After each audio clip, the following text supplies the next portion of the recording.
Bonjour, bonjour à toutes et à tous, pardon. Bienvenue dans cette session 2 de notre séminaire en ligne Apparence et sociabilité dans un long XVIIIe siècle. On vous laisse arriver tranquillement. Alors, si vous voulez, vous pouvez mettre vos caméras pour le moment. Bien sûr, pas votre micro pour qu'il n'y ait pas de bruit parasite.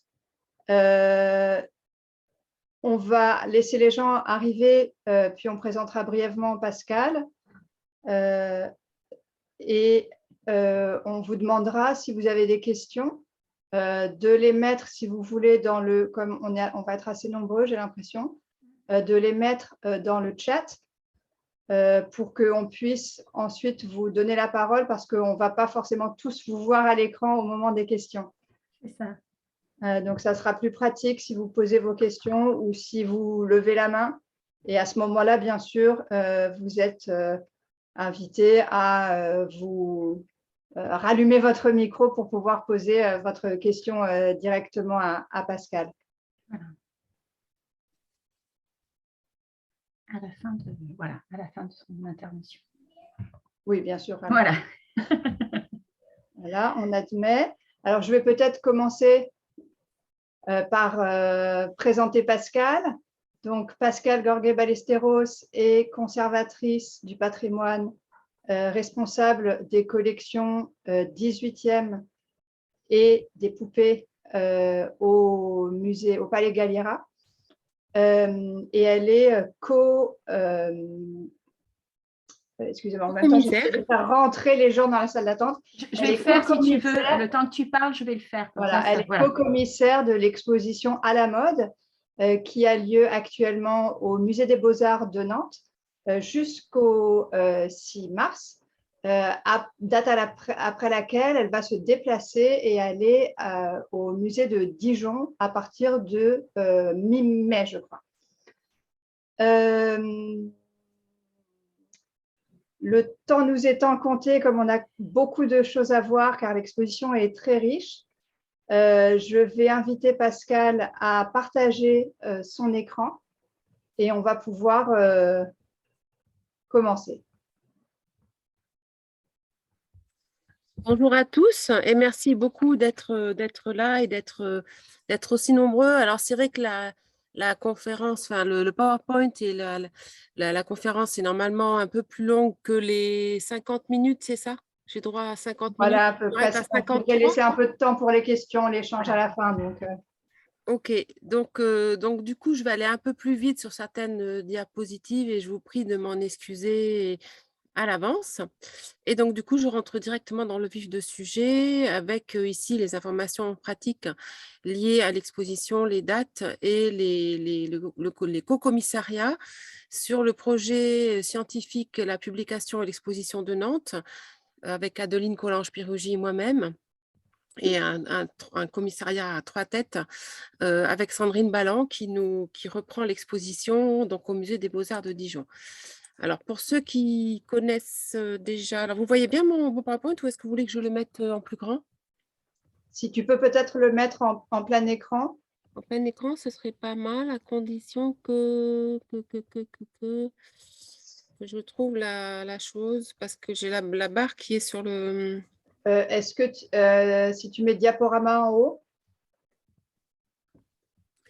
Ouais, ok. Diaporama et à partir voilà où tu étais, c'est bien ça, oui. Là? Non, de la diapositive actuelle, comme ça.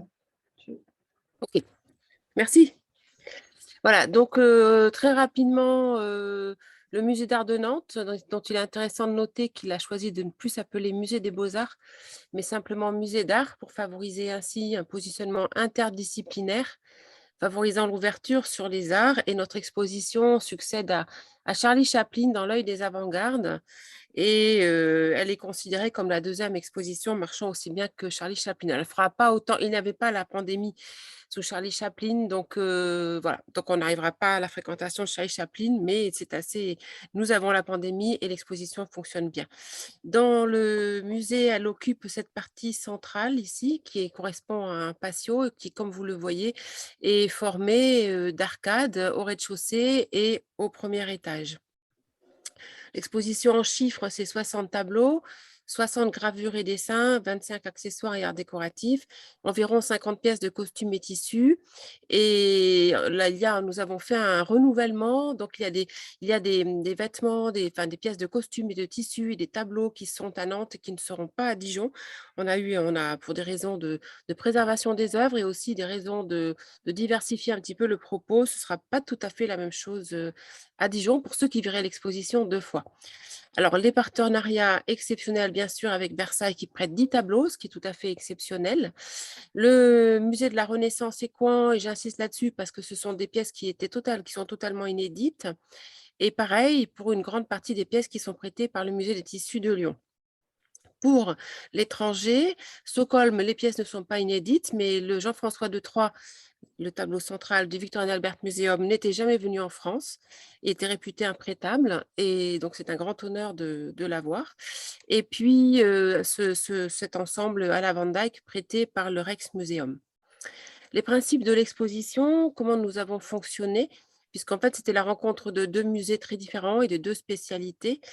Eh bien, nous avons formé un corpus de 500 à 600 pièces au départ de nos réflexions et nous nous sommes jurés certaines choses. En fait, on a listé des principes, sachant que nous ne voulions en aucun cas que la peinture et la mode ne soient présentées de façon illustrative. Il est hors de question que ce soit regardez le costume, il est dans le tableau, ou regardez le tableau, il montre le costume. Il fallait montrer comment ces 2 médias se sont stimulés réciproquement, bâtissant un discours sur les apparences propres au siècle des Lumières, ouvrant à des peintres dessinateurs les métiers de la mode, donnant naissance à des univers picturaux réalistes ou de fantaisie, qui, créant des images désormais iconiques, que ce soit en peinture ou en mode, jettent ainsi les bases d'une véritable culture de la mode. Et donc, l'exposition est divisée en 4 grandes parties: phénomènes de mode, les peintres et la fabrique de la mode, les fantaisies d'artistes, pour une histoire du négligé des habillés, et la scénographie est de Jean-Julien Simoneau. Et je vous montre ici donc une vue d'en haut de l'exposition actuelle avec les pièces, etc. Et vous voyez que Jean-Julien Simoneau a une scénographie très juste, très épurée, très élégante. Et il a bien capté dans la présentation de notre exposition, nous avons nos deux, enfin en tout cas l'un de nos 2 sous-fils rouges. Notre premier sous-fil rouge, c'était l'omniprésence du théâtre dans notre discours, dans les pièces, dans les décors décors dessinés par les peintres, etc., comme vous allez le voir. Et donc, qu'il a matérialisé avec ces personnages donc extraits de presse de mode, de périodiques de mode. Et puis, le sous-fil rouge, c'était l'omniprésence aussi d'un certain érotisme. Et voilà, et cela, il ne l'a pas matérialisé. C'est aux visiteurs de le découvrir au fur et à mesure. Alors, la première partie se situe donc dans cette salle-ci, phénomène de mode, ici et ici. Voilà, ça je passe rapidement, c'est le petit frisson que nous avons quand les caisses arrivent. Donc, phénomène de mode, première sous-partie, quête d'identité, quête de sociabilité. Et donc, dans cette partie, nous montrons comment l'utilisation des apparences par les peintres et leurs clients affiche statut et aspiration sociale, et nous voyons ce que disent aussi ces portraits de leur relation à la vraisemblance vestimentaire et à la fabrique de la mode. Alors, le premier point est donc construit autour de ce portrait de Madame Sophie de France, pour lequel le sous-sous-titre serait affiché les attributs du pouvoir, vraisemblance et réalité. En effet, je reviens avant, pardon, voilà. En effet, le portrait de Madame, les portraits des 3 plus jeunes princesses royales commandés par Louis XV et Marie Legzinska à Jean-Marc Natier, sont commandés lorsque les petites princesses sont déjà parties à l'abbaye de Fontevraud. En fait, elles y sont déjà depuis 9 ans, puisque les portraits sont commandés en 1747 et elles y ont été envoyées en 1738. Ce sont donc des petites princesses qui sont étrangères à la cour, presque, dont il est commandé des effigies officielles. Et le peintre se rend à Fontevraud en 1747, d'où il ramène des préparations, c'est-à-dire suivant l'usage, les visages des princesses, mais quid de la façon dont seront habillées les princesses. Et le choix est fait pour habiller ces princesses d'un grand habit, c'est-à-dire cet ensemble curial qui est formé du grand corps, de la jupe sur grand panier et d'une queue de jupe que nous ne voyons pas ici. Et ce grand habit est ici donc coupé, travaillé une étoffe façonnée, vous voyez, tramée d'argent doré. Et la question qui se pose est effectivement, est-ce que ce grand habit a existé ou pas? Évidemment, on ne peut pas répondre à cette question puisqu'on n'a pas d'archives permettant de le savoir. Et nous voyons ici combien les enjeux de la représentation du pouvoir, puisque en fait c'est un ensemble curial, donc dans le code, dans le code vestimentaire, il parle automatiquement de la cour, il parle donc du pouvoir et il parle également du luxe. Et nous avons donc ici un choix vestimentaire qui est tout à fait vraisemblable pour cette effigie officielle de princesse, mais pas forcément réelle. Par ailleurs, un autre exemple qui montre comment les apparences picturales sont au service des aspirations sociales. Nous présentons dans l'exposition donc ce portrait de Madame Flandre de Blainville par Alexandre Rosselin. Alors, l'époux de Madame Flandre de Blainville est contrôleur général des fermes de 1750 à 1772. Il passe commande à Alexandre Rosselin en 1761 avec pour consigne de produire des effigies ambitieuses pour lui et pour sa femme.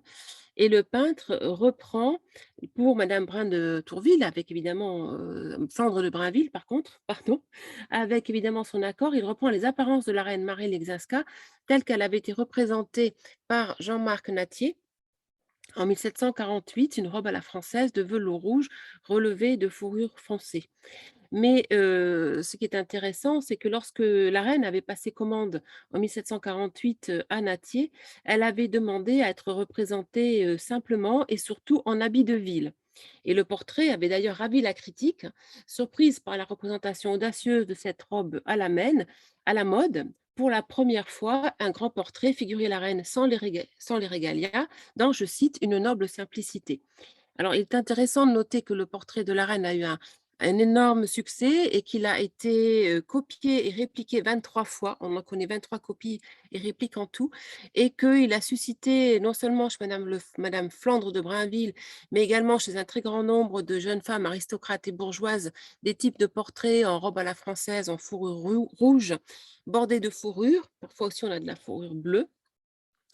Et tous ces portraits qui semblent en quelque sorte singer le portrait de la reine. Bien sûr, lorsque tous ces portraits, la mode de ces portraits se développe, on est dans les années 1755, 1760, 1765 à peu près, et cette robe à la française est complètement démodée, mais d'où l'on voit qu'il s'agit moins de mode ici que de se conformer à des apparences prestigieuses, montrant ainsi que ces apparences ne font pas ressortir le caractère de l'individu, mais ses aspirations sociales.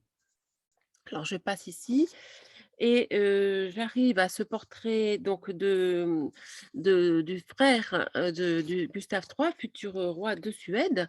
Et les deux frères, Frédéric Adolphe et Gustave III de Suède, sont à Paris lorsqu'ils se font représenter par Rosselin. Et on sait qu'ils ont commandé un certain nombre de costumes dans la capitale. Et il est intéressant donc de rapprocher ce portrait de cet habit qui fait partie de notre collection.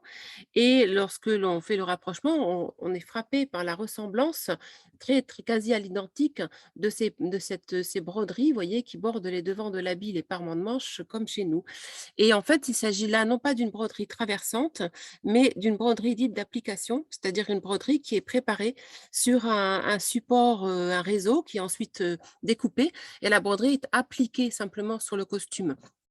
Et ici, il est passionnant de voir comment un portrait un portrait prestigieux, un portrait curial et un portrait qui montre vraiment un vêtement luxueux, en fait, encourage dans sa mise en scène une démocratisation du luxe, puisqu'il s'agit finalement d'un poids d'or beaucoup moins important que dans une broderie traversante et d'une fabrication, d'une réalisation beaucoup moins compliquée. Alors au XVIIIe siècle, le portrait, reflet de l'esprit du temps, fixe ainsi dans sa matérialité les conventions et les codes de la mode, par nature passager. Pour certains critiques et philosophes, ce péché originel le condamne ainsi à sa propre obsolescence, et on retrouve dans les textes les mêmes reproches qui lient mode et portrait, c'est-à-dire versatilité, frivolité et superficialité. La deuxième partie traite donc de deux étoffes, le satin et le taffetas, dont on a observé qu'il y avait chez certains peintres une véritable appétence pour ces dernières, certainement appétence et recherche d'effets décoratifs inspirés par l'excellence et par le renom de la peinture hollandaise du XVIIe siècle au cours du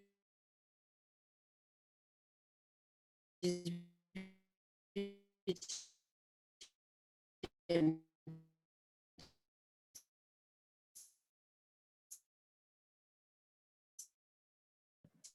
Pascal, siècle. Et donc, j'ai l'impression qu'on t'a perdu à un moment. Enfin, je ne sais pas oui. si c'est moi.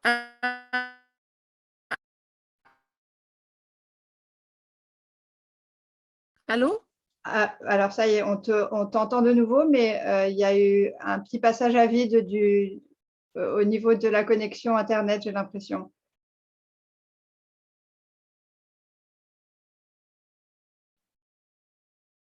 Non, je ne sais pas si tu nous parles là, mais on ne t'entend pas.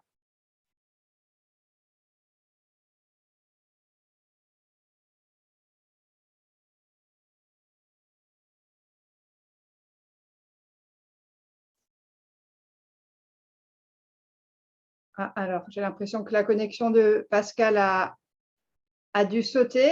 Nous nous excusons. Ah, elle revient peut-être. Pascal?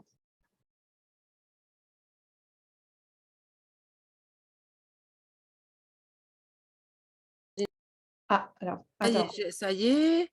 Ça y Là, est. mon micro avait été désactivé. Donc, je refais partage d'écran. Vous le voyez là, non? Là, on te voit, toi, oui. Donc, refais partage d'écran. Et en fait, c'est vrai que tu n'étais pas complètement passé en plein écran. Il y a des gens qui auraient aimé voir les images en plus grand. Ouais. Parce que là, on voit même ta diapo suivante. On voit ta diapo suivante. Donc, peut-être si tu retournes dans ton… Paramètres d'affichage, peut-être ou, Non, je pense que ouais. c'est… Ah, remarque, là, peut-être paramètres d'affichage, voyons. Basculer entre le mode présentateur et diaporama. Oui, je pense que c'est ça, peut-être. Bon, là? Ben là, il ne se passe pas grand-chose. Là, ça n'a pas l'air d'avoir pris en compte. Clique. Non? Moi, j'ai plein écran. Parce que nous, on voit les diapos suivantes sur le côté. Oui, mais ça. Alors ça, je ne sais pas comment faire. Est-ce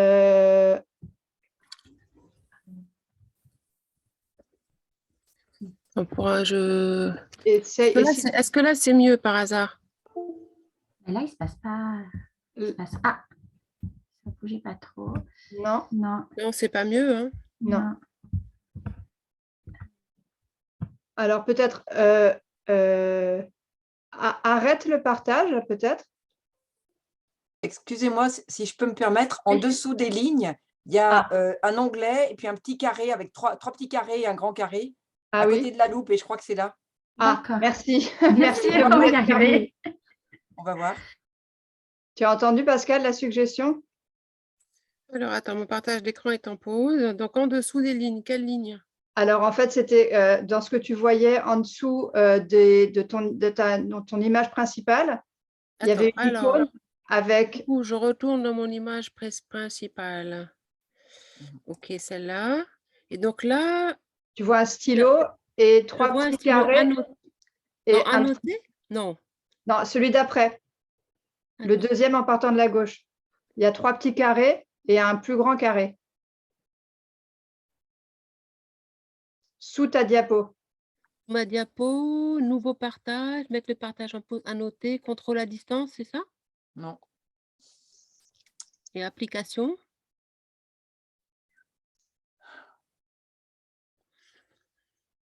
Nouveau partage, donc ça, je pense pas. Mettre le partage en pause, bien non.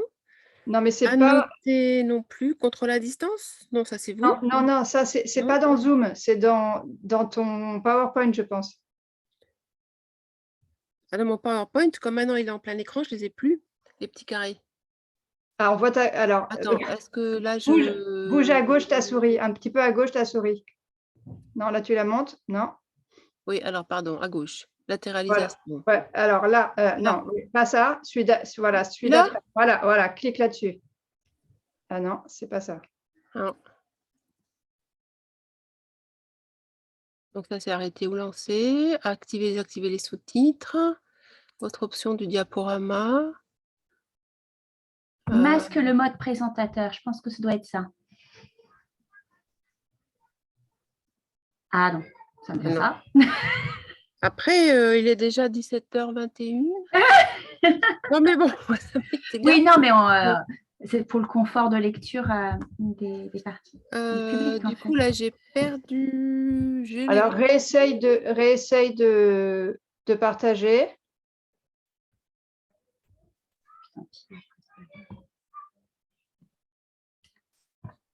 Donc là, on était à partir de la diapo actuelle. Ouais. Voilà. Ben voilà, parfait. Là, c'est super. Parfait, tu vois. Parfait. Et ça marche là? Ça marche. Nickel, ouais. Nickel. Bah, c'est pourtant ce qu'on a fait tout à l'heure. Hein. Bon, bah, c'est bon. Bah, tant mieux. Tant mieux si c'est nickel. Alors, du coup, ben donc j'en étais là. Du coup, heureusement, il est très écrit. Donc, si on ne m'a pas entendu, ce n'est pas non plus une catastrophe. Donc j'en étais là. J'espère que, est-ce que je ne répète pas, hein? Si? Non? Personne ne sait. Voilà. Donc, voilà. Donc, c'était la critique que Diderot disait de Rosselin. Rosselin, suédois de naissance, est aujourd'hui un aussi bon brodeur que Karl van Loo fut autrefois un grand teinturier.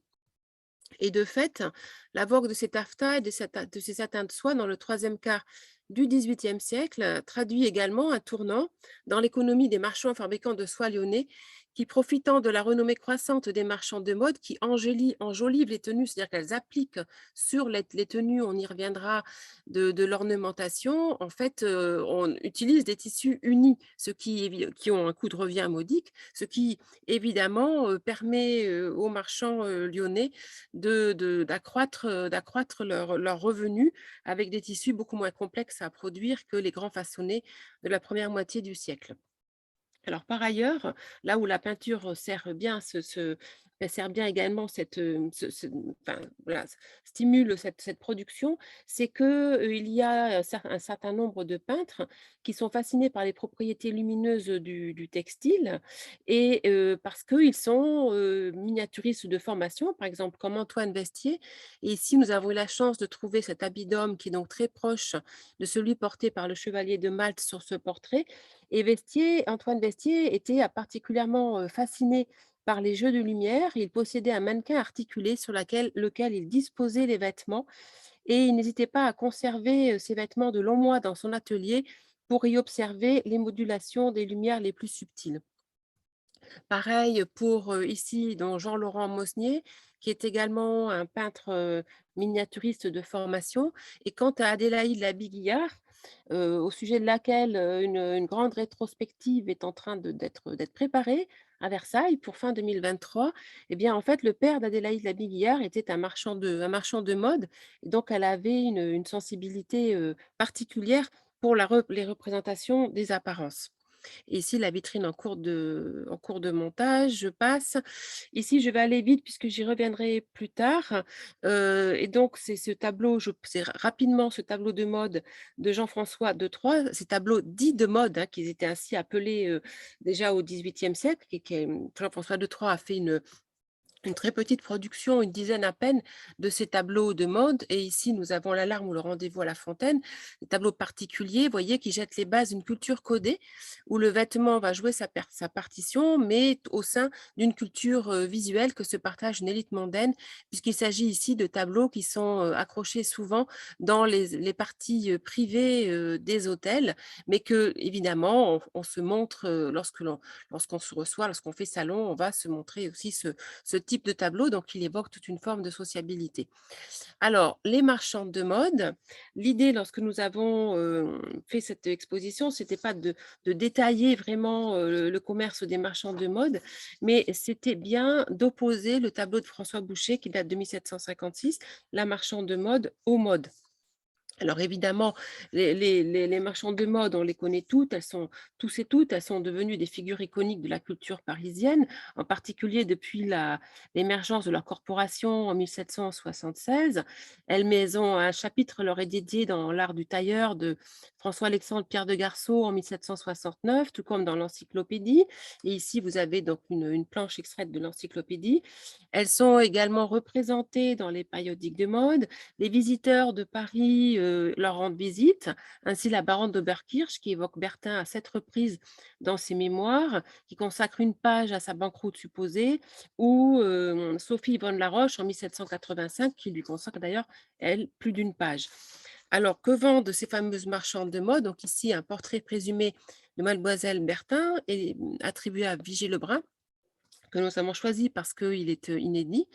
Et nous présentons un certain nombre de ce qu'elles vendent, de ces fameux colis fichés ou de ce qu'elles vont utiliser pour garnir et enjoliver les vêtements ou pour garnir les toilettes vestimentaires, j'entends, puisqu'elles garnissent également les toilettes, c'est-à-dire les meubles auxquels que les dames ont et où elles s'attablent pour faire leur toilette.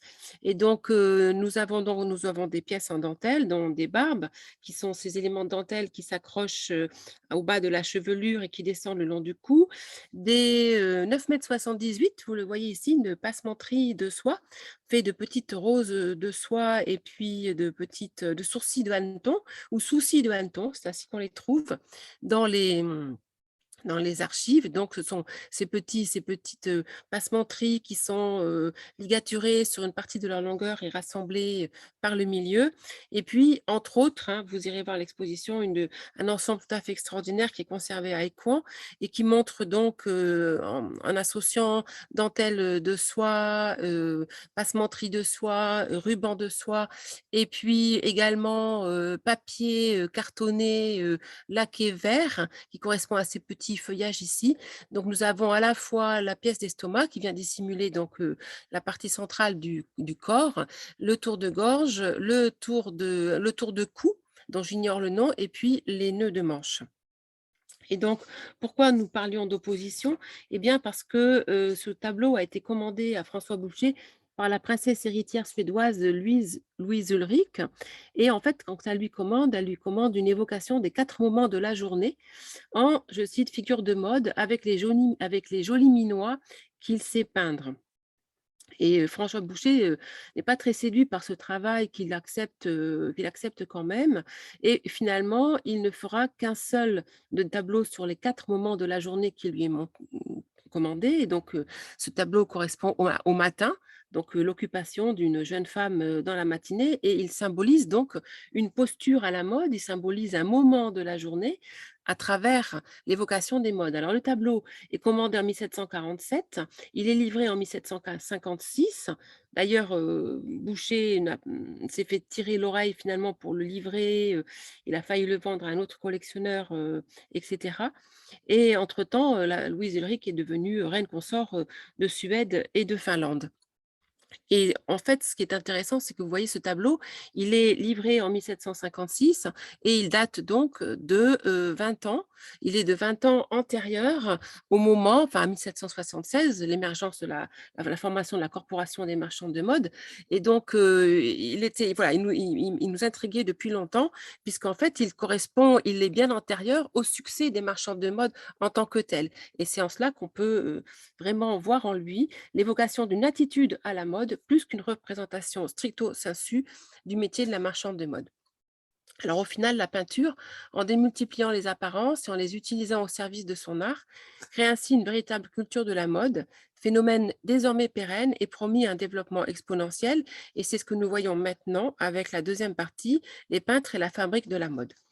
Dans cette deuxième partie, ce que nous avons voulu montrer, c'est que les peintres, des peintres qui ne peuvent pas tous vivre de leur art et qui travaillent à l'ombre des académies, académies de peinture et de sculpture, Académie royale de peinture et de sculpture et Académie de Saint-Luc, eh bien, ces peintres vont, pour un certain nombre, se reconvertir dans les métiers de la mode.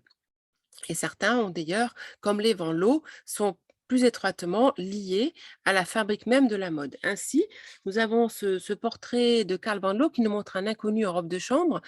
La robe de chambre est taillée dans un tissu à décor naturaliste qui correspond à une période de la production des soieries lyonnaises bien connue de 1740 à 1750 avec des décors souvent floraux, particulièrement voyez, saisissants, opulents, vraisemblables avec une vraisemblance.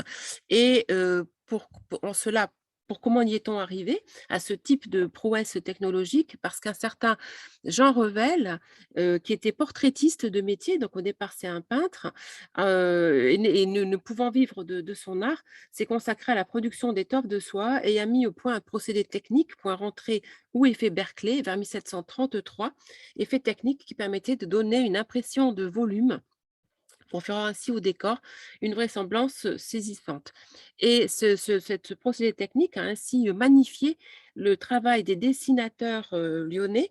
Alors, il est ici, ce portrait, ce portrait n'est pas dans l'exposition, mais il est dans le PowerPoint parce que Jean Revel, surnommé le Raphaël de la fabrique, hein, donc on voit bien le lien entre la peinture, l'importance de la peinture ou du peintre dessinateur pour la fabrique lyonnaise. Il est représenté ici par Donna Nonotte, qui est donc l'un des fondateurs et professeur de l'école gratuite de dessin de Lyon, première école gratuite de dessin créée en 1756, où la formation dispensée aux futurs dessinateurs textiles leur promettait un statut d'artiste. Par ailleurs, dans cette dynamique qui porte et qui donne ainsi de l'importance au dessin lyonnais et donc aux peintres dessinateurs, eh bien, il y a des ouvrages comme celui-ci très connu de Joubert de Liberderie qui leur donne différents types de conseils sur la marche à suivre et sur les sources d'inspiration pour réussir dans leur art. Et voici ici un autre type un panneau pour un bas de jupe, enfin un dessin pour bas de jupe qui est présenté dans l'exposition et que j'ai rapproché ici de ce tableau qui n'est pas à Nantes et que vous verrez en fait à Dijon et où en fait de Donna Nonotte où l'on voit cette dame dans une robe à la française, dans une étoffe, une soirée à décor naturaliste. Et il est intéressant de noter que sont représentés dans les portraits beaucoup plus souvent des étoffes, des soirées unies que des soirées à décor façonné. Alors, le petit clin d'œil, c'est que Van Loo eut sans doute quelque intérêt à rendre cette étoffe particulièrement séduisante, puisque sa nièce, Marianne Van Loo, épouse un marchand fabricant de la fabrique. Le couple accompagne Louis-Michel Van Loo, donc le frère de Marianne Van Loo, lorsqu'il est nommé peintre du roi d'Espagne à Madrid. Et les trois s'associent à l'une des dynasties soyeuses les plus importantes de Lyon, les Ré-Magneval, d'ailleurs dont les archives sont particulièrement importantes. C'est une très, très grosse maison de Lyon qui envoie dans toute la France sa production.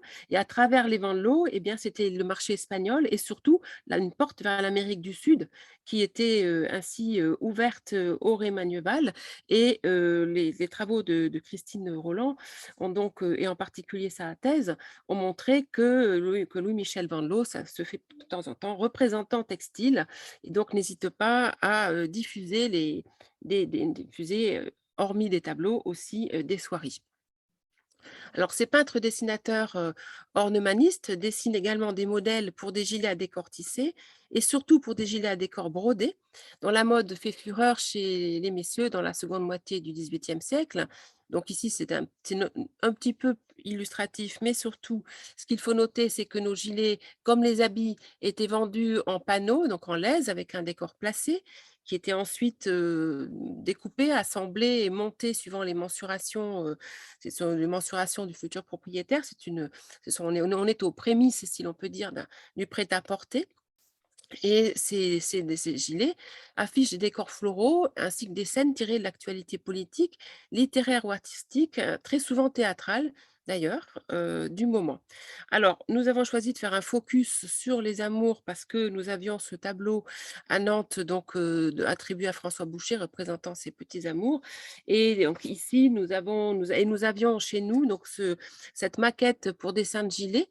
Le gilet lui-même avec ce décor étant conservé au musée des arts décoratifs et où vous voyez donc ce Cupidon ailé qui essaie d'atteindre ainsi son carquois avec probablement une petite connotation érotique. Ici, donc une évocation d'une pièce de théâtre qui est extraite d'Armide, drame héroïque, inspiré de la Jérusalem délivrée, poème donc composé par le Tasse qui retrace la première croisade et vous y voyez la princesse et magicienne Armide tombant amoureuse au moment où elle s'apprête à tuer le chevalier chrétien Renaud assoupi avec la matérialisation de ce petit amour qui ressemble davantage à un diablotin ici et qui est en train de décocher sa flèche. Et c'est certainement que ce décor, ce dessin, puis ce décor brodé font écho à la mise en musique de cette tragédie qui avait déjà été mise en musique par Lully, mais qui est reprise par Christophe Willibald de Gluck pour le théâtre de l'Académie de musique en 1777. Et enfin, ici, donc des décors, des échantillons qui servaient à guider la vente à la fois chez les clients, mais aussi chez les marchands détaillants, qui sont donc conservés à Lyon, donc, et qui vous montrent des échantillons qui vous montrent des bas de gilets. Et en particulier ici, nous avons l'évocation d'une pièce du théâtre, en fait, d'une comédie en acte sur une musique de Nicolas Dalérac, créée le 15 mai 1786 à l'Opéra Comique, Nina ou la folle par amour. Nina, rendue folle par le meurtre de son amoureux, vient tous les jours l'attendre, vous voyez, sur ce banc. C'est une sorte de bande dessinée. Ici, il y a le grand portail du jardin ouvert sur l'absence de son amoureux et puis les flèches de l'amour qui traversent ainsi le dessin. Madame Dugazon, la grande actrice, avait remporté un tel succès dans ce rôle qu'elle fut immortalisée par Élisabeth Vigée-Lebrun, la grande peintre, en 1787. Alors, autre façon pour les peintres de s'exprimer dans la fabrique de la mode, évidemment, la presse de mode naissance, cette partie formulant l'hypothèse que tout autant que les marchands de mode, voire même plus, les peintres ont été acteurs de la fabrique des apparences au XVIIIe siècle, posant les bases du stylisme et de la création de mode. Nous avons choisi de nous concentrer sur la dynastie des Saint-Aubin, qui est très active dans les arts décoratifs et dans la fabrique de la mode, puisque le grand-père et le père sont brodeurs. Charles Germain de Saint-Aubin est dessinateur en broderie et dentelle, auteur de l'art du brodeur, publié en 1770, et on le voit parfois apparaître dans des contes de fournisseurs ou de brodeurs parisiens. Gabriel est illustrateur, Michel est le vilain petit canard puisqu'il dessine également, mais pour la manufacture de Sèvres. Et Augustin possède un des plus gros ateliers de gravure parisiens et en particulier travaille pour les éditeurs de la Galerie des Modes, Esnault et Rapilly. Et ici, il s'agit donc de dessins il y a 2 dessins en tout dans l'exposition qui font partie du fonds de Galliera et qui étaient conservés par Augustin et qui furent sans doute confiés par Augustin à 2 de ses élèves, le peintre François Watteau, neveu d'Antoine Watteau, et le graveur Dupin, à des fins de reproduction pour les cahiers des grandes robes d'étiquette faisant suite au costume français. Et ce même Watteau de Lille, vous le voyez, a également travaillé, donc il a également pas mal dessiné pour la Galerie des Modes. Et il a d'ailleurs mis au point ce personnage de jeune femme, la belle Arsène, qui était, vous voyez, gravure, dessin, et qui a été donc gravé 2 fois, une fois colorié avec seulement le dessin, et une autre fois le dessin est augmenté d'évocation de colifichets. Et François de Lille, lorsqu'il rejoint son père à la direction de l'école de dessin de Lille en 1786, s'inspire de ce personnage de la belle Arsène pour ce tableau, donc la fête au Colisée, qui est produit entre 1787 et entre 1792.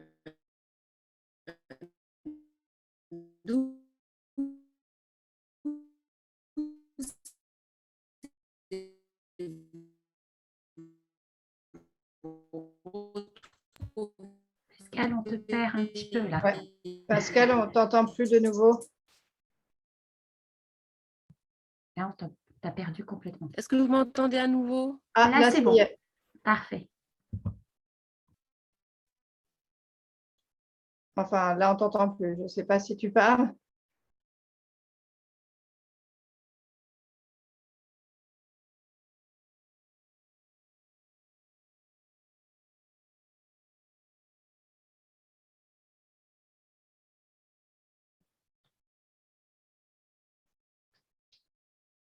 Pascal, tu es là? Alors. Ah non, on a perdu encore. On a perdu Pascal. Je sais pas si...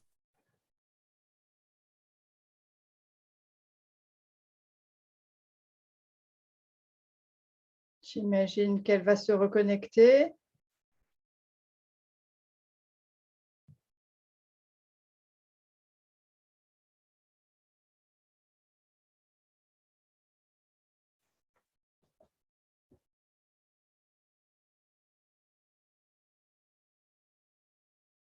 Alors.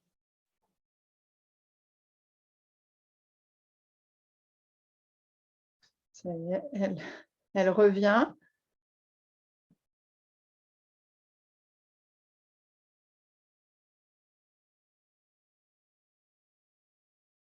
Hop.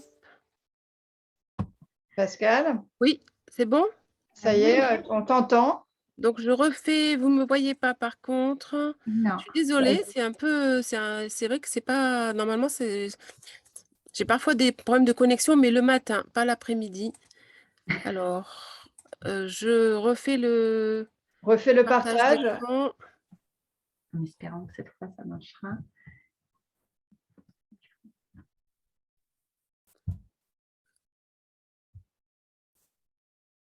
Vous le voyez là? Pas encore. Non. Ah, alors, est-ce que... Il faut que je... Ah oui, elle ne doit pas être... il faut que tu la mettes comme co-hôte.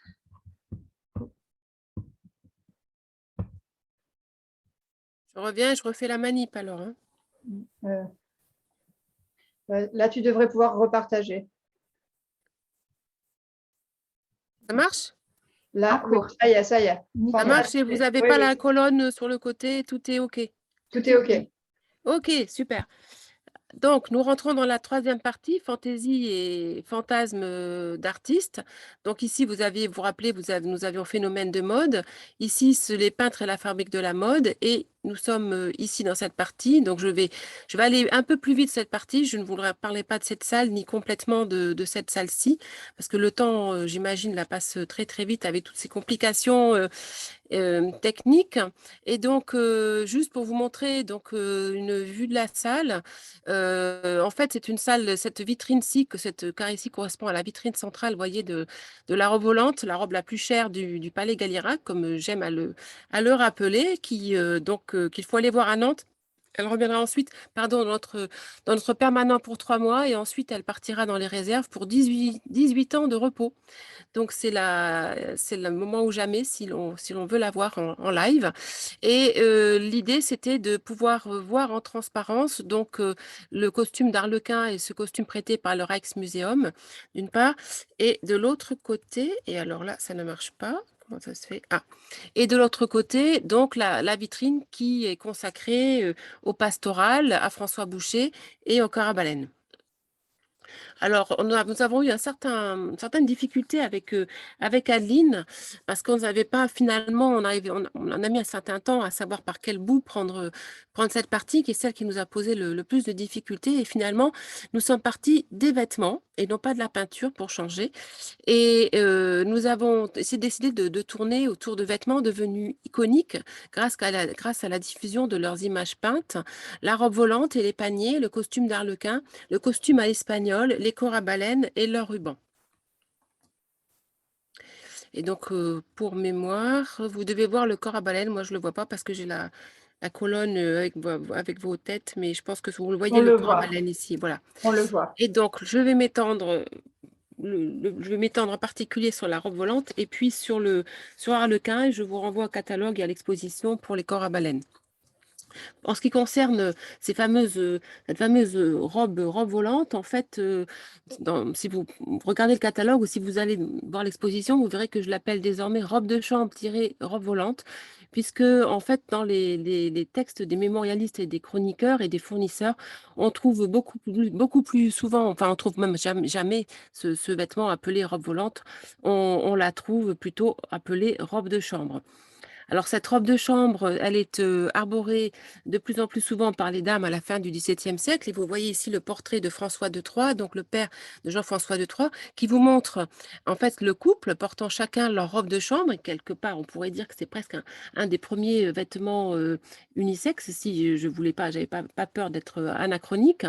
Et donc, ce vêtement va très vite former à la cour une alternative au grand habit, qui était donc décrit précédemment, hein, et qui est donc un uniforme qui était un uniforme unique porté par les aristocrates, par la famille royale et princière et les aristocrates attachés à la cour de Versailles.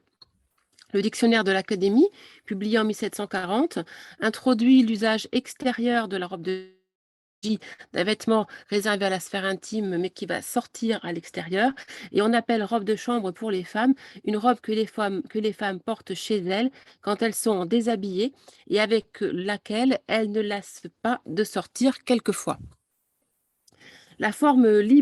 Néanmoins, la forme libre de la jupe de cette robe de chambre pour expliquer en partie l'utilisation du qualificatif volant que nous trouvons dans le Mercure de France le 1er janvier 1729. Et je pense que c'est pour cela qu'on parle si souvent de robe volante. Alors, il est écrit, les robes volantes sont aussi universellement en règne. Alors, certes, la robe volante, on la trouve ainsi nommée dans le Mercure de France, mais ce que l'on trouve aussi de qualifié de volant dans des textes, ce sont des taffetas légers qui sont dits volants et que l'on va retrouver dans les contes de fées, en particulier de Madame d'Aulnoy. On va retrouver également des draperies volantes dans le vocabulaire pictural, comme dans le vocabulaire théâtral, pour des draperies légères. Et bien sûr, au théâtre, on va retrouver des ânes et des médecins volants.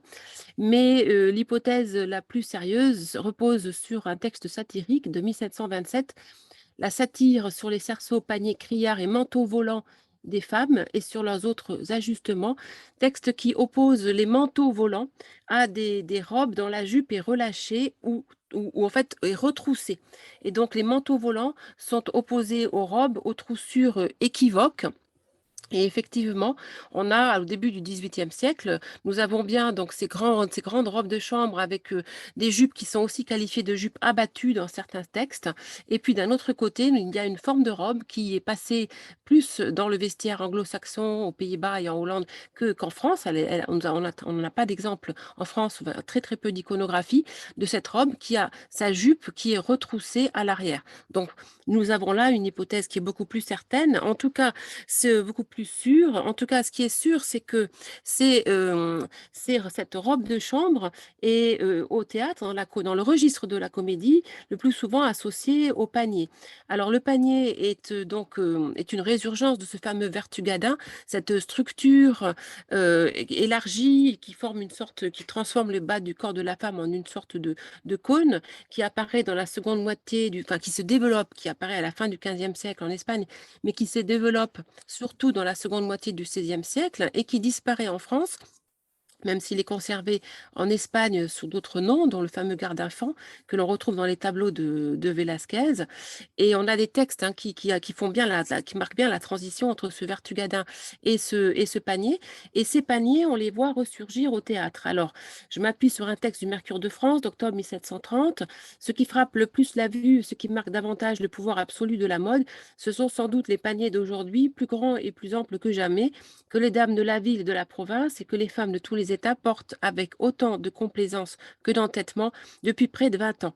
Les paniers furent ainsi appelés parce qu'ils étaient faits comme une espèce de cage ou de panier à mettre de la volaille, percés à jour, n'y ayant que des rubans attachés au cercle, faits de nattes, de cordes de jonc ou de baleine.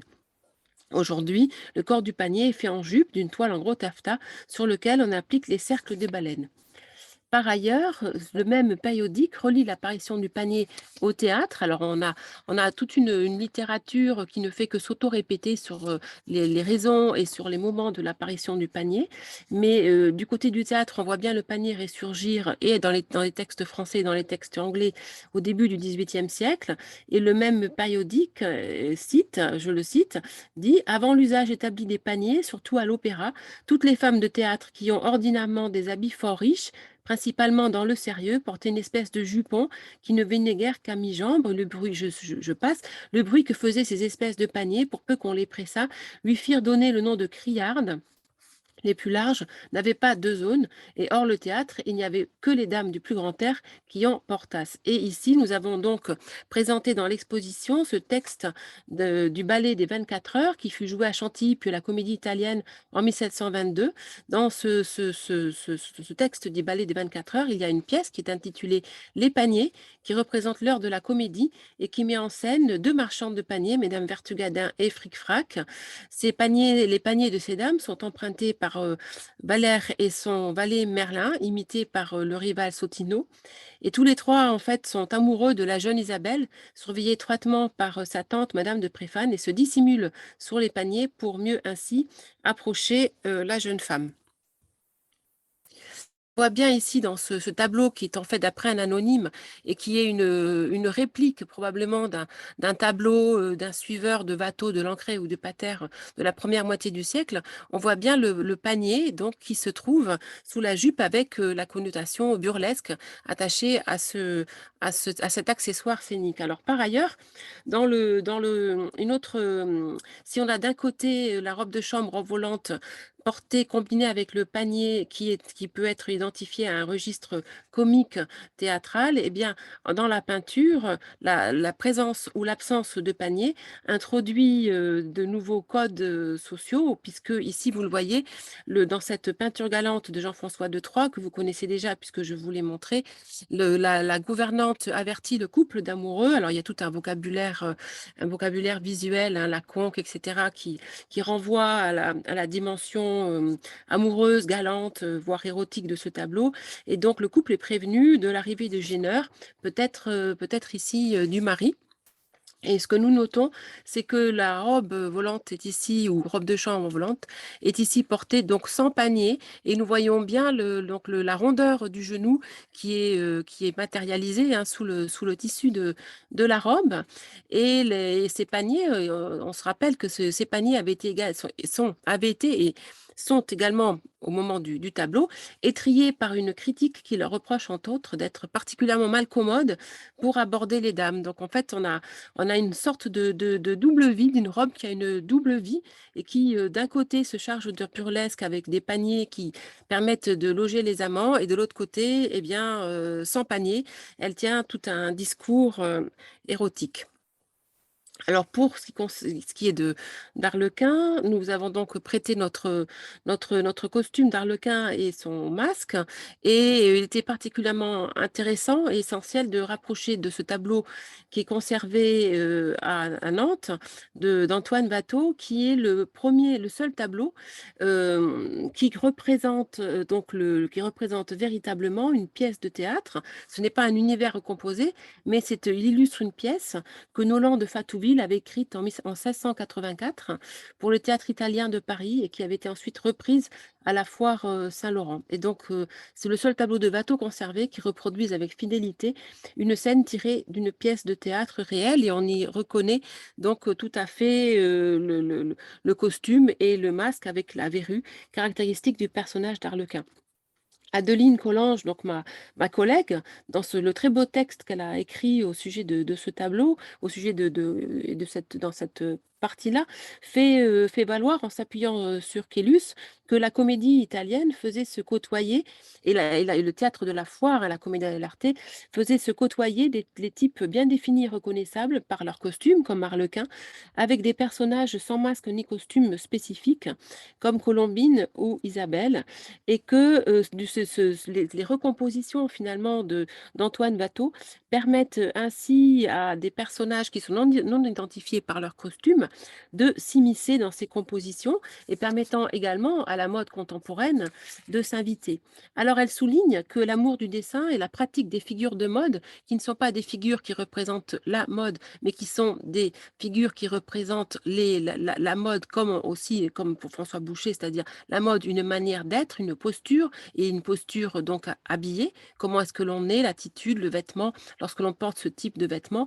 Eh bien, en fait, Adeline Collange fait valoir que toute cette pratique de ce dessin constant de ces figurines de mode participe certainement chez Watteau à la conception d'un répertoire de costumes qui devient son propre alphabet artistique.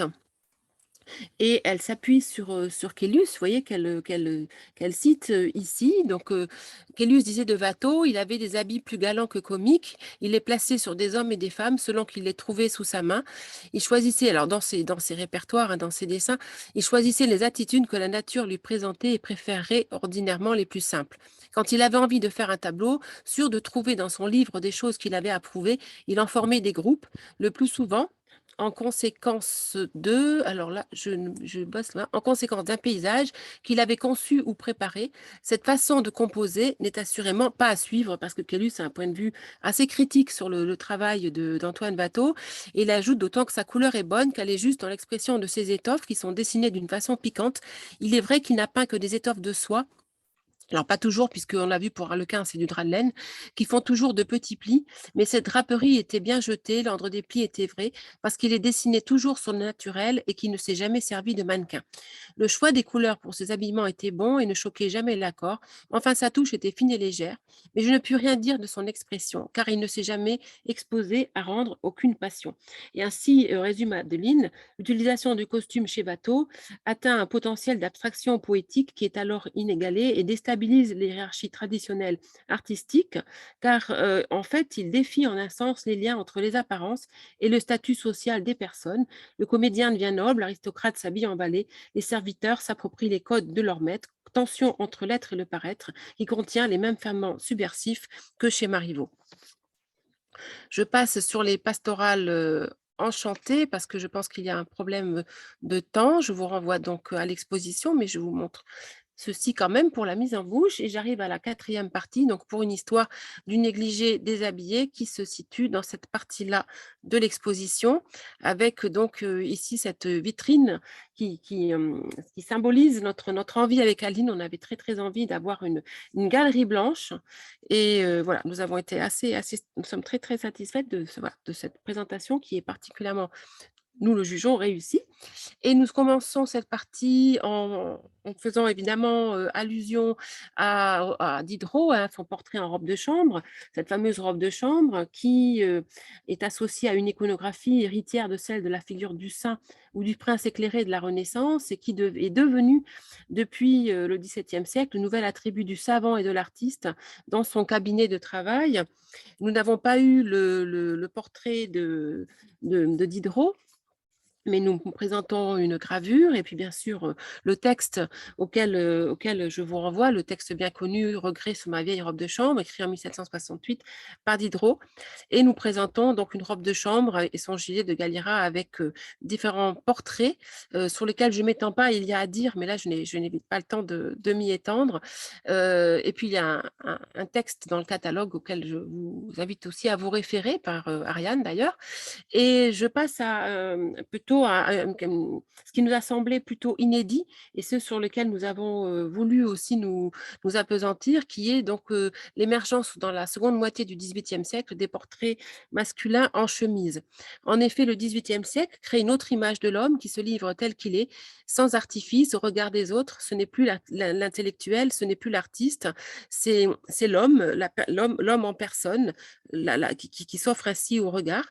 Une fois de plus, nous assistons à ce phénomène, un vêtement de dessous, la chemise devient un vêtement de dessus, et nous voyons comment le blanc du linge devient un attribut de la simplicité naturelle et dans le même temps le symbole d'un érotisme sans phare pour l'homme et pour la femme.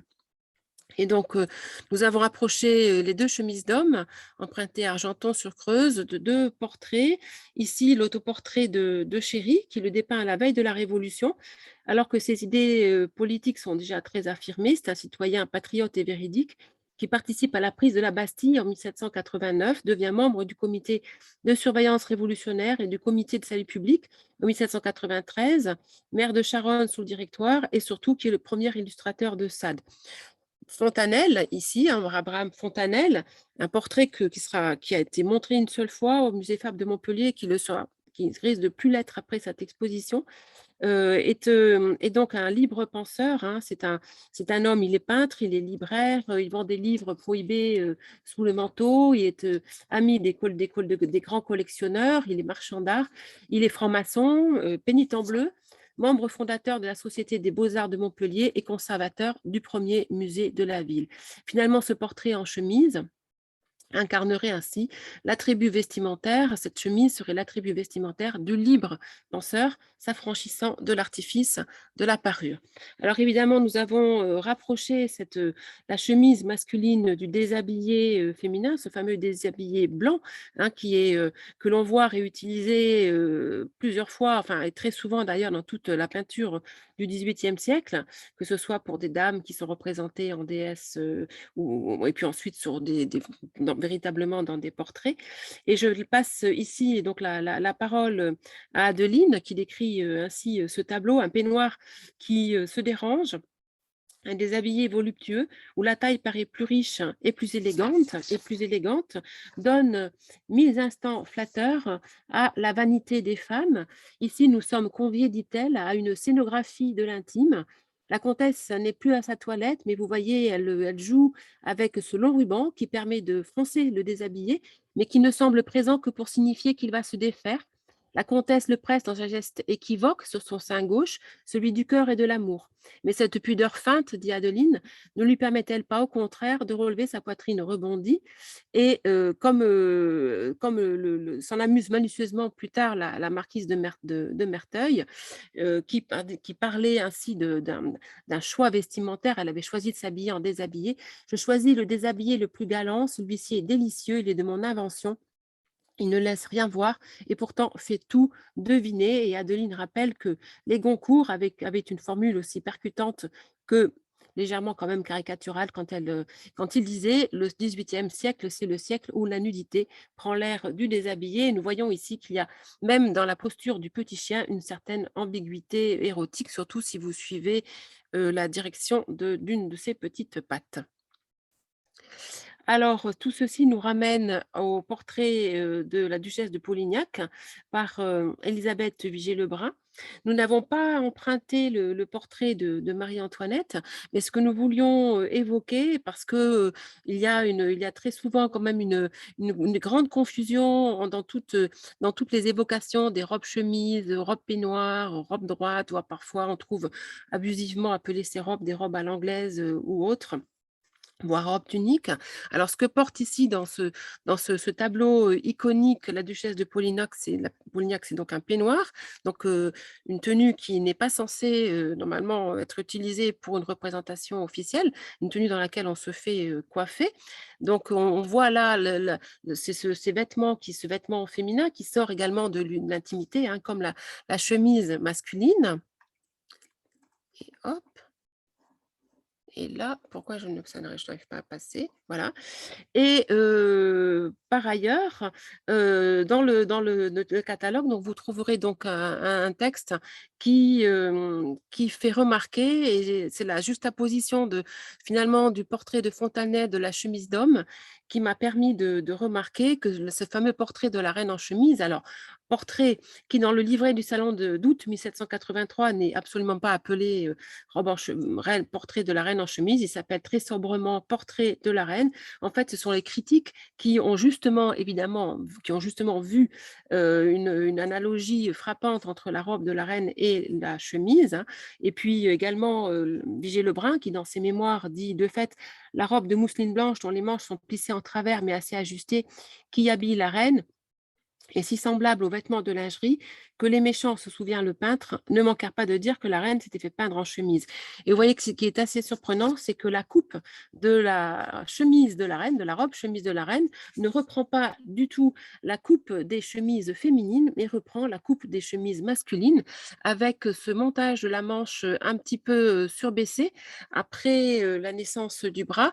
Et puis, on le voit sur le portrait, sur ce portrait, mais on le voit également sur des portraits de Vigée Lebrun, par exemple le portrait de la princesse de Lamballe qui est à Versailles, on voit que sur l'épaule ici, il y a une pièce d'épaule que l'on retrouve, voyez ici, que l'on retrouve sur les chemises et qui est décrite dans l'art de la lingère de Garceau.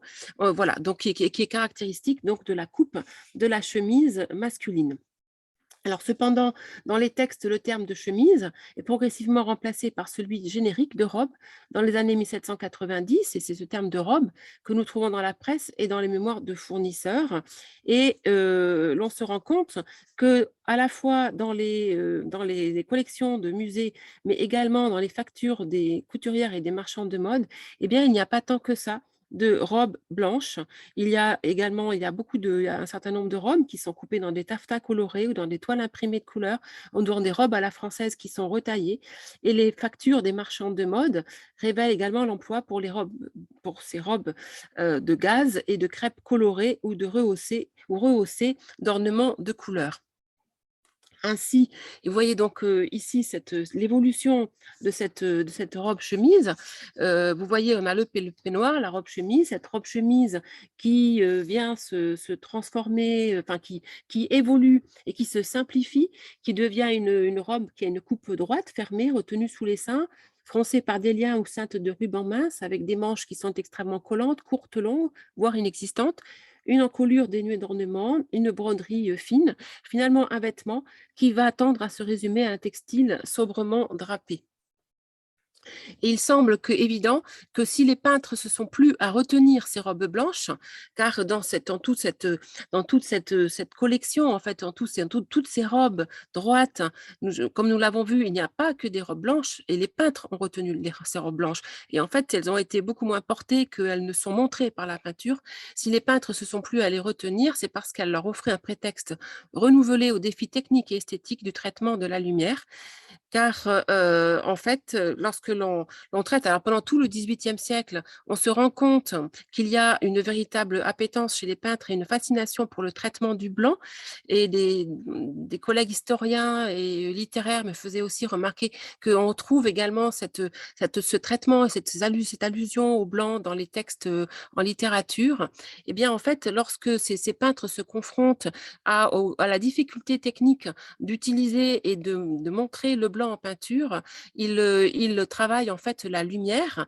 Et juste, voilà, pour résumer, pour aller très vite, parce que l'histoire est plus complexe, donc nous présentons dans l'exposition le dictionnaire portatif de peinture, sculpture et gravure d'Antoine-Joseph Pernetti, qui écrit donc en peinture, la lumière et le blanc ne font quasi que la même chose. Le blanc pur avance ou recule indifféremment. Il s'approche avec du brun et s'éloigne sans lui. Il y a ainsi un certain nombre de textes qui montrent ainsi, voilà, qui campent tous les enjeux techniques et artistiques de l'utilisation du blanc et de l'utilisation de la lumière. Et donc, dans le catalogue, vous y verrez que au milieu de notre histoire de mode et de peinture, nous avons réussi à caser ce tableau incroyable qui a été dérobé d'ailleurs à la marquise de Camondelay, Le Canard blanc par Jean-Baptiste Oudry, qui est presque un travail sur le blanc et la lumière, qui est presque un prémisse d'un futur carré blanc sur fond blanc, et qui justifie tout à fait la vision que nous avons de cette robe blanche, qui devient finalement un sublime prétexte pictural pour les peintres.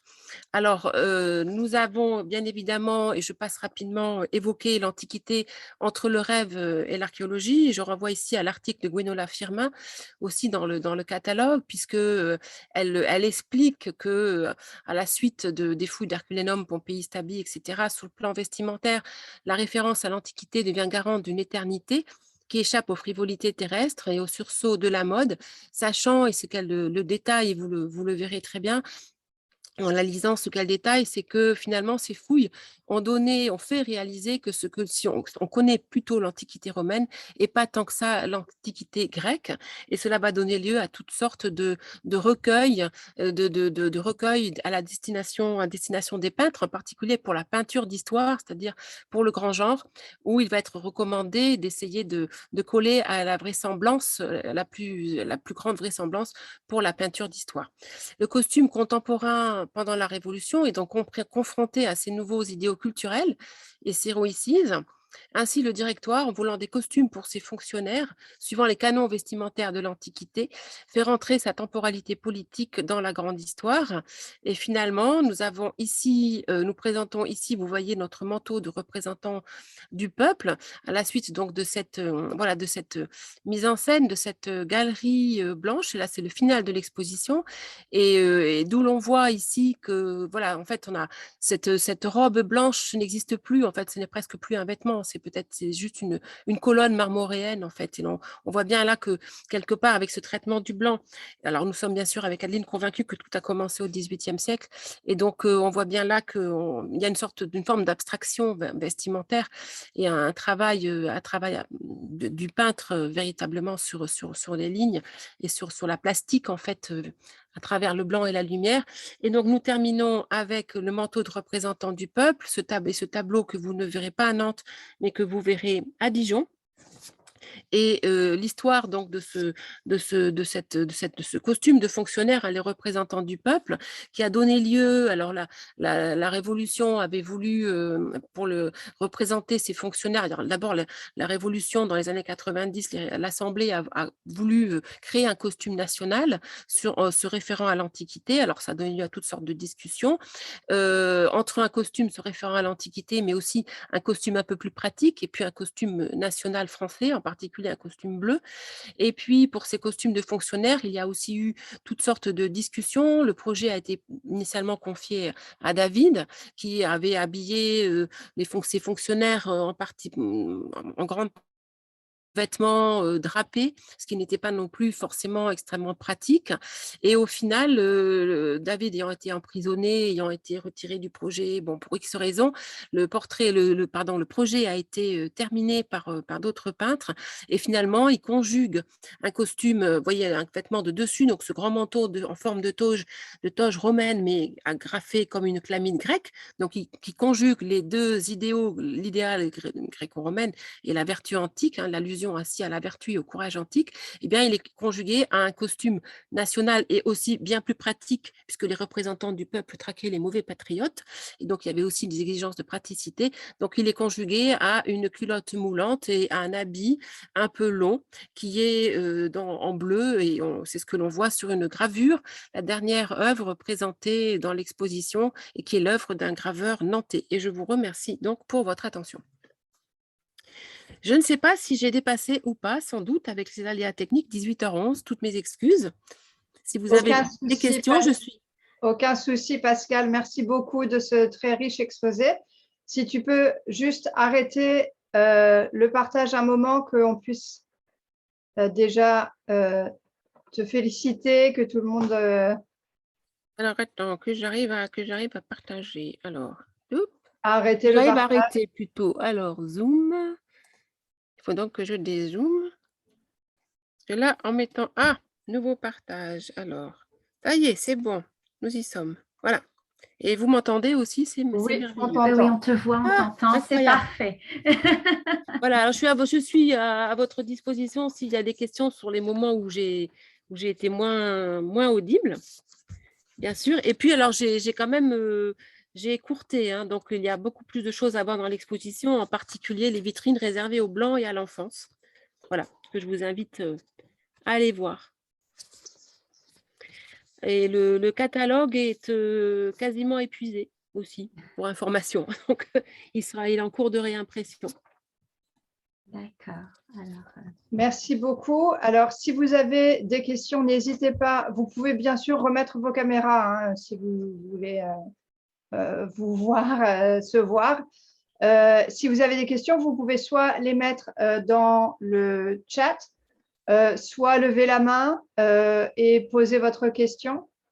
Je sais pas, je ne pense pas que je vois tout le monde, donc je ne suis pas sûre de voir sinon. Donc peut-être, il y a une question, mais quelqu'un d'autre a pris le soin de répondre. Il y avait une interrogation au début sur pourquoi est-ce que la robe, telle la Belle au bois dormant, doit aller se reposer pendant 18 ans après, mais il y a quelqu'un qui a pris le soin de répondre, hein. C'est Pascal, tu peux peut-être donner les détails pratiques des lumens. Bien parce qu'elle a fait 18 mois d'exposition. Un mois d'exposition pour le costume comme pour les arts graphiques, c'est un mois d'exposition requiert normalement un an de repos. Voilà, donc il y a des normes, hein, de conservation sur les tissus qui font qu'ils doivent être mis au repos. Ils ne peuvent pas être exposés constamment, ce qui pose des problèmes justement pour les expositions permanentes de vêtements, où en fait c'est des faux permanents souvent, où il y a des rotations. Oui, c'est exactement le cas du permanent de Galliera que je vous incite à revenir voir si vous l'avez pas encore, si vous l'avez déjà vu, ou à venir voir, qui est donc renouvelé à la fin du mois de mars. Et notre prochain permanent qui ouvrira en juin 2023 et qui durera jusqu'en 2025 enregistrera 3 rotations de 8 mois chacune. Donc, c'est vrai que c'est compliqué pour les costumes anciens. Ce qui est aussi compliqué, c'est les itinérances. Et là, c'est la première fois, avec l'exposition de Dijon, en fait, c'est la première fois qu'une exposition avec du costume ancien va voyager, ce qui a amené une révision des costumes et des tissus prêtés. Et heureusement qu'il y a un réseau très solidaire de musées qui ont des collections textiles en France pour pouvoir mener ce type de projet, parce qu'une seule collection n'y suffit pas en fait. Alors j'ai vu une question sur les corsets. Alors, tout dépend ce que vous entendez par corset. Si vous entendez baleiné ou pas, le corps à baleine, je pense que vous parlez peut-être plutôt du corps à baleine qui est baleiné, le corset au XVIIIe siècle n'étant pas, voilà, le corset au XVIIIe siècle n'étant pas baleiné.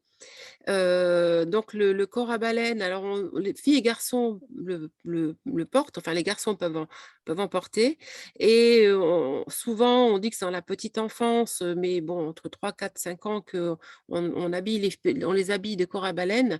Mais une de nos étudiantes de Sorbonne Université a fait un très bon mémoire, elle a d'ailleurs écrit un texte dans le catalogue, et elle a montré que sur certains tableaux, on voit des enfants, on devine des corps à baleine sous le vêtement d'enfants bien plus tôt, en fait, quasiment, enfin, qui sont encore au berceau. Alors, ils ne sont pas emmaillotés, ils ont une chemise, et puis en dessous, on voit un corps à baleine. Donc voilà, effectivement, c'est aussi variable suivant le niveau social des personnes. Et il y avait une question aussi sur la chemise de ce merveilleux portrait, hein, de Fontanelle. Quel extraordinaire portrait. Oui, sur les deux tissus différents. Oui. Eh bien, écoutez, je n'ai pas vu noter les deux tissus différents, et pourtant, peut-être parce que j'ai trop regardé l'homme et moins le bas des manches de la chemise. Je dois dire que nous sommes toutes amoureuses de ce portrait, sauf Adeline, c'est la seule qui résiste au charme du personnage et qui se contente de dire c'est de la très très belle peinture. Mais bon, voilà. Donc en fait, pour moi, j'ai pas vu de différence. J'ai bien regardé le montage des manches, comme d'ailleurs celui de Chéri, enfin le montage des manches du portrait de Chéri. J'ai pas noté de différence de tissu, mais comme je retourne prochainement à Nantes, j'irai quand même regarder de plus près, enfin en faisant attention à cela. Mais je ne l'ai pas noté en tout cas. Tant qu'on est sur ce portrait, moi j'ai été frappée par le fait qu'il est en chemise, mais il a quand même son gilet de satin de soie. Oui, mais en fait, il y a aussi toute une problématique sur le gilet. Alors là, je renvoie à un article qui va sortir de Prato, là, de la Fondation Datini. En fait, en travaillant sur en faisant cette recherche, je me suis rendu compte que le gilet, on parle de gilet plutôt dans la seconde moitié du XVIIIe siècle, et d'ailleurs dans les mémoires de fournisseurs, en particulier les marchands fabricants lyonnais qui vendent beaucoup de vestes à disposition, enfin de vestes placées, on parle tout le temps de vestes, on ne parle jamais de gilet. Et dans les textes, encyclopédies et autres, dictionnaires et autres, on fait valoir à la fin du XVIIIe siècle que le gilet est au départ un vêtement de dessous. En fait, c'est l'équivalent chez les hommes de la camisole sur les femmes, pour les femmes, laquelle camisole se porte chez les femmes juste sur la chemise et dessous, ou alors apparente dans certains costumes de niveau plus modeste. Donc en fait, il y a très probablement là aussi, il y a deux vêtements finalement de dessous. Il y a une recherche maintenant là, les débuts de cette histoire de veste et de gilet sont défrichés parce que je ne comprenais pas très bien, j'ai mis longtemps à comprendre et je ne comprenais pas très bien cette histoire de à manche et sans manche aussi, que l'on note aussi. Et donc, mais il y a probablement une connotation érotique aussi dans cette histoire de gilet. Évidemment, le satin, également, un satin que l'on trouve aussi beaucoup dans les contes de fées, voilà, il y a un côté merveilleux et, voilà, et aussi érotique. Le geste de Monsieur Fontanelle est également très érotico-polisson. Voilà. Donc, c'est un portrait particulièrement cohérent, on va dire. Laura Nadex, si elle est toujours là, elle avait une question. Vous pouvez, allez-y, poser votre question. Oui, bonjour, bonsoir et Bonjour, merci beaucoup bonsoir. pour l'exposition. Enfin, je suis à Paris, je vais me précipiter. Je fomente mon voyage à Nantes. J'ai une question, en fait, j'ai un peu loupé le début, excusez-moi, avec les… je ne suis pas sûre d'avoir bien compris le statut des portraits, des peintures de mode. Je connaissais les gravures de mode qui apparaissent avec les Bonnards, et je me dis, elles avaient une vocation à être diffusées, elles servaient d'enseigne. Enfin, quel était exactement leur statut au sein du commerce de mode, en effet? Alors, il faut différencier, alors je vous renvoie à l'article d'Adeline, hein, mais en fait, le terme de mode est compris abusivement. Il y a toute une catégorie en peinture, de dessin de mode ou de peinture de mode qui ne renvoie pas à ce que nous, on entend comme la mode, c'est-à-dire servir un système de production des apparences, de fabrication et de production des apparences voilà, de propagation des apparences. En fait, il s'agit de représenter des postures ou de représenter des usages qui sont à la mode. Et c'est une confusion qui est souvent faite. Alors, c'est ainsi que Jean-François de Troyes fait des tableaux dits de mode, et ces tableaux de mode sont des tableaux qui représentent, en fait, qui représentent des usages d'une certaine société, la lecture, les jeux galants, etc.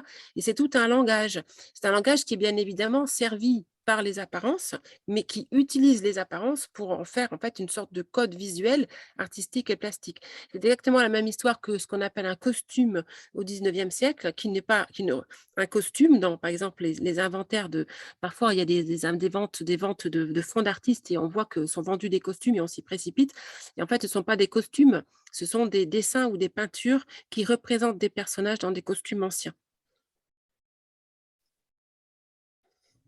Merci, si j'ai satisfait votre curiosité. J'ai vu qu'il y avait une autre question sur l'Andrienne. Alors oui, sur la robe volante et l'Andrienne. Alors, c'est la même chose, en fait. Cette robe de chambre, robe volante, a toutes sortes de noms, ce qui alimente, mais c'est ainsi beaucoup, comme cela au XVIIIe siècle. En fait, on a des grandes. La typologie des vêtements est assez restreinte, mais on a l'impression d'une forme de développement comme ça, de beaucoup de formes différentes, parce qu'il y a beaucoup de noms différents qui tiennent qui tiennent souvent à des détails. C'est exactement comme pour les textiles. Et donc, l'Andrienne, c'est une robe de chambre Thierry robe volante, hein, comme ça on sait à peu près de quoi on parle, qui est surnommée Andrienne parce qu'elle renvoie à une pièce de théâtre, l'Andrienne, qui est une pièce, je crois, de Dancourt, qui a été, je ne sais pas si Madame Rublin est là, je vous dis de mémoire. Il y a un texte dans À la mode, un catalogue du CNCS, là, à la ville, à la Seine, où il y a un texte qui fait un petit peu un point là-dessus. Et donc, voilà, donc la comédienne qui a joué le rôle portait certainement cette robe de chambre volante. Et puis, le nom est passé en particulier en Italie. Et les collègues italiennes ne parlent pas souvent de robe à la française. Elles parlent très souvent d'Andrienne, en fait. Donc, je pense qu'en Italie, le terme a eu une postérité qui n'a pas eu en France. Et je ne sais pas pourquoi. Est-ce que c'est parce que cette pièce de théâtre s'est exportée particulièrement dans certaines cours italiennes ou autres? Là, il y a encore un pan de recherche à faire. Et quel est le devenir après de ces robes, de robes de chambre? Parce que robe volante, on a surtout parlé pour les années 1720, 1740. C'est dans la deuxième partie du siècle. Est-ce qu'on en retrouve autant ou moins? En fait, elles évoluent, elles deviennent la robe à la française. La fameuse robe à la française, ce sont les premiers, le manteau flottant, en fait, la robe de chambre manteau flottant, qui est donc confectionnée par les couturières, puisque la grande différence par rapport aux vêtements masculins qui devient l'apanage du tailleur à la fin du XVIIe siècle, et le corps à baleine et la traîne de jupe restent fabriquées par le tailleur. La jupe et les manteaux sont fabriqués par les couturières, donc ils ont quelque part leur métier a quelque part émergé en même temps que la vogue de cette robe, et ce sont des vêtements qui sont plissés, qui ont le dos qui est plissé, parce que les couturières sont reconnues moins expertes dans la coupe que dans le plissage. Et donc, ce dos, cette robe va petit à petit perdre de son ampleur, être de plus en plus ajustée, le dos sera organisé, et puis va donner naissance à la robe à la française avec cette double série de plis plats au dos qui fait sa caractéristique. Merci. Il y a encore d'autres questions sur il y les avait une chemises. question sur le prix des chemises. Ah voilà, c'est Mademoiselle Dancourt, c'est ça. Ouais, je confondais Dancourt, oui, qui portait cette robe. Sur le prix Merci. des chemises, est-ce que Merci les beaucoup. chemises au XVIIIe siècle, étaient aussi précieuses qu'elles avaient pu l'être au XVIe siècle? Est-ce que le linge avait le même statut de distinction sociale? Oui. Oui, alors est-ce qu'elles étaient aussi précieuses, aussi chères? Non, certainement pas. Elles sont en toile, elles sont pour la plus grande partie du siècle en toile fine de lin, ce qu'on appelle du linon, garnie de mousseline, donc de toile fine de coton. Donc non, elles sont pas vraiment, ce sont pas des pièces, ça n'a rien à voir avec les prix des étoffes façonnées de soie d'or et d'argent, et avec même les colifichets, enfin les garnitures utilisées par les marchandes de mode. Mais en revanche, oui, elle parle d'un confort de vie, puisque en fait, elle demande à être blanchie, et donc il faut le personnel pour les blanchir, il faut qu'elles soient blanches. Et donc c'est aussi un signe de statut social. Alors, la vogue du blanc à travers la montée de ces toiles de lin blanche et de ces mousselines de coton blanc est aussi à rapprocher. Alors, du coup, je vous renvoie à l'article, à mon article dans le catalogue, à rapprocher de la découverte des étoffes très blanches, du blanchiment des étoffes aux Antilles, de l'émerveillement de Marie-Antoinette qui découvre cela. On lui rapporte qu'il y a une dame en ville qui porte des étoffes très blanches. Elle fait venir la dame à la cour et elle dessine que… Voilà, donc il y a tout toute une… C'est une histoire assez complexe, en fait, cette histoire du blanc. Et du coup, j'en parle parce que, évidemment, quand on parle du blanchiment, on pense aussi donc au blanchiment à l'indigo dans les îles, mais également à la fin du XVIIIe siècle, aux travaux de Berthollet sur l'eau de Javel, la mise au point de l'eau de Javel, et donc qui va permettre d'avoir du linge encore plus blanc, et du coup renforcer aussi la vogue de ces vêtements.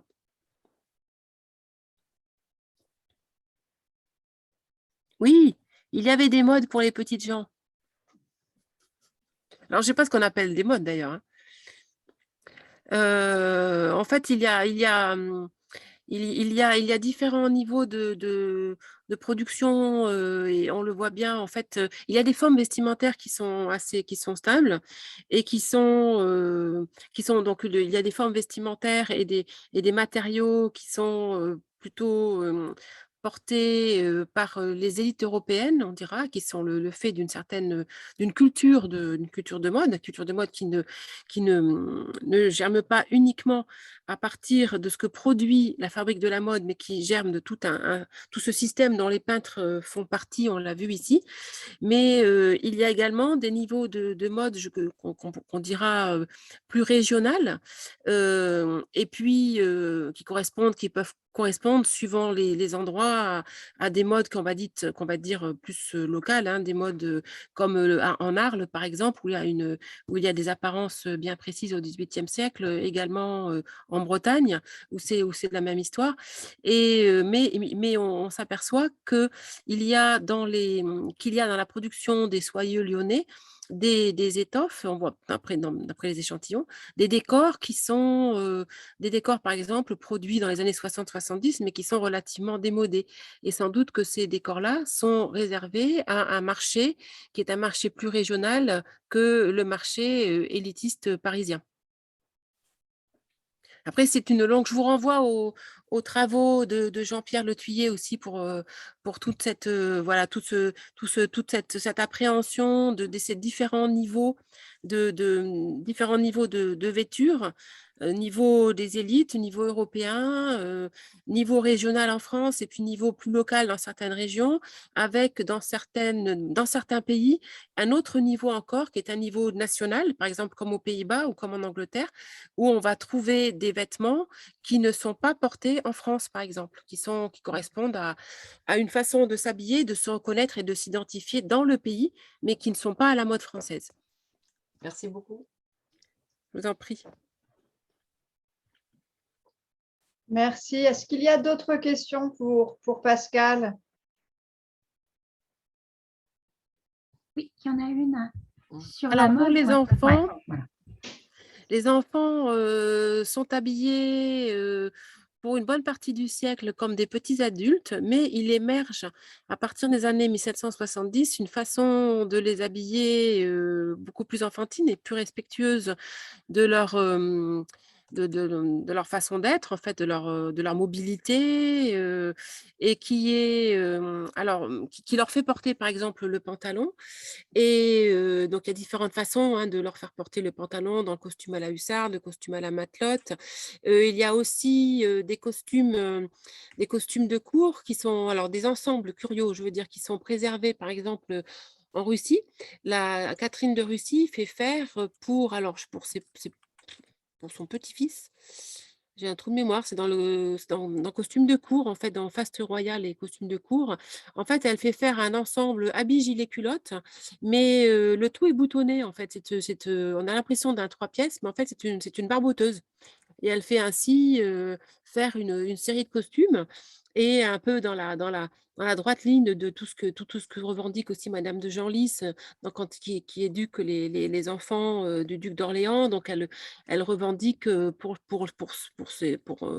les petits-enfants, pour ses petits-enfants, elle revendique des formes de mobilité, de liberté, de gestuelle, de corps qui doivent respirer, etc. Donc, on rentre dans une forme de réflexion sur le costume enfantin, réflexion qui a lieu également donc dans d'autres pays, en Angleterre également, puisque en Angleterre, cette espèce de costume barboteuse est appelé un skeleton suit et on en a des exemples donc conservés dès le début du 19e siècle en Angleterre.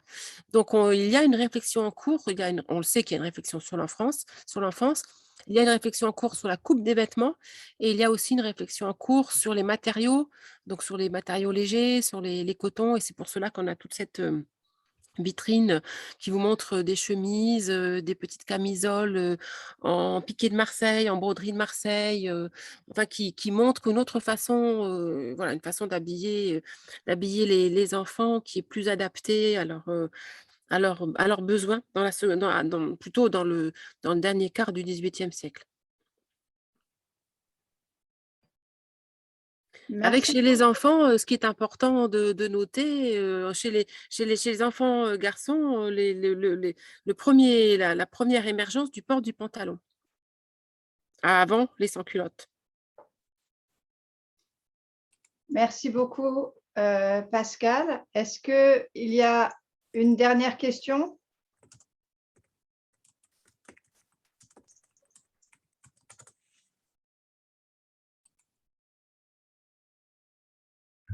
Non? Alors, eh ben, écoutez, merci beaucoup d'être venu. Merci surtout à Pascal de sa fascinante exploration, même si c'était au pas de course de l'exposition. Oui. Je pense que pour ceux qui pensaient pouvoir faire l'économie du voyage à Nantes, c'est raté. Je crois que tu nous as tous donné envie de nous précipiter dans le premier train pour Nantes, pour ceux qui n'ont pas la chance d'avoir déjà vu l'exposition ou qui n'habitent pas Nantes. Peut-être juste terminer en vous annonçant la prochaine séance du séminaire qui aura lieu le 8 mars, date à laquelle nous aurons le plaisir d'accueillir Flavie Leroux, qui est chercheuse au Centre de recherche du Château de Versailles et qui nous parlera des parures des maîtresses de Louis XIV. Aurélie, je ne sais pas si tu veux ajouter des informations. Et non seulement on aura Flavie Leroux, mais on aura aussi Johanna Immacunas qui était là tout à l'heure, qui est peut-être là encore parmi nous. Oui, je la vois, excuse-moi. Voilà. Non, cette fois-ci, nous allons la prochaine fois avoir des séances qui seront doubles. Et pour la séance prochaine, bilingue, puisque nous serons à la Cour de France avec Flavie Leroux.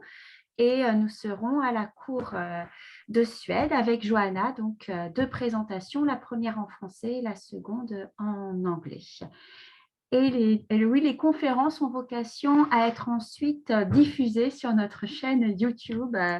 Il reste la conférence de Sophie Basset est encore en ligne jusqu'au 1er mars et Pascal a bien voulu aussi que sa présentation soit diffusée d'ici quelques jours et nous la remercions pour cela. Et, Moi,